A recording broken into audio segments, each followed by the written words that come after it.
बिस्मिल्लाहिर्रहमानिर्रहीम। अस्सलाम वालेकुम वरहमतुल्लाहि वबरकातुहू। उम्मीद है तमाम नाज़रीन खैर आफियत से होंगे। शाह ऑनलाइन कुरान अकेडमी में एक बार हम फिर से हाजिर हैं।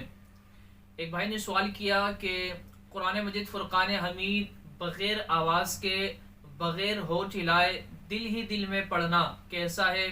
क्या इस तरह कुरान पढ़ने का सवाब मिलेगा? क्या इस तरह अगर हम नमाज में कुरान की तिलावत करें तो क्या हमारी नमाज होगी या नहीं होगी? तो इंशाअल्लाह सब्जल्ला इस वीडियो में इससे मुतालिक कुछ ज़रूरी आपको मालूमात देंगे, तो वीडियो को मुकम्मल देखिएगा। इंशाअल्लाह इससे आपको काफ़ी फ़ायदा होगा। चैनल पर नए इसको सब्सक्राइब कर बेल आइकन पर क्लिक कर दें।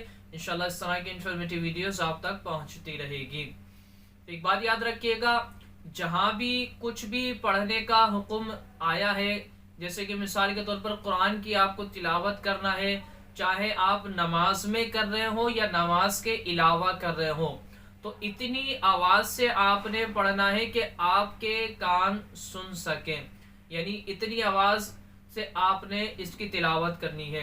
सिर्फ दिल ही दिल में पढ़ना या सिर्फ आपके होंठ हिल रहे हैं, अल्फाज का हर्फ का तलफ़ुज़ आप अदा नहीं कर रहे और आपके हुरूफ आपके निकल लेना, यानी इनकी आवाज़ आपकी नहीं निकल रही, तो इस सूरत में आपको कुरान पढ़ने का सवाब नहीं मिलेगा। और नमाज में अगर आप इस तरह पढ़ते हैं तो आपकी नमाज भी नहीं होगी। क्योंकि आपने देखा होगा बाज़ लोग नमाज पढ़ रहे होते हैं, इस तरीके से नियत बांधी होती है और अब नमाज पढ़ लें वो इस तरह मिसाल के तौर पर खड़े हुए होते हैं,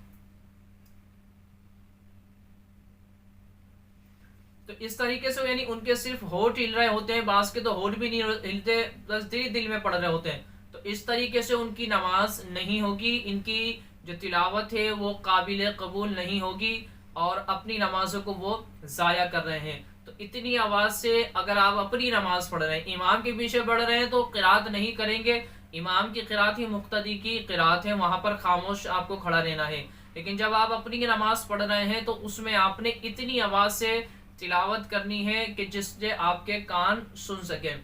या आप अपने तौर पर कुरान की तिलावत कर रहे हैं, कुरान पढ़ रहे हैं, तो कुरान को भी इतनी आवाज़ से पढ़ना है कि आपके कान सुन सकें। सिर्फ दिल ही दिल में पढ़ने से आपको कुरान पढ़ने का सवाब नहीं मिलेगा। हाँ, कुरान छूने का, कुरान को देखने का सवाब मिलेगा, पढ़ने के सवाब के आप हकदार नहीं होंगे। उम्मीद करता हूँ कि ये बात आपकी समझ में आ गई होगी। और अगर आपने कोई भी इससे मुतालिक मालूमात लेनी हो तो मसला पूछना हो हमसे कमेंट सेक्शन में मालूम कर सकते हैं। अल्लाह तबारक व तआला तमाम पर फज़ल व करम रखे। अस्सलाम वालेकुम वरहमतुल्लाहि वबरकातुहू।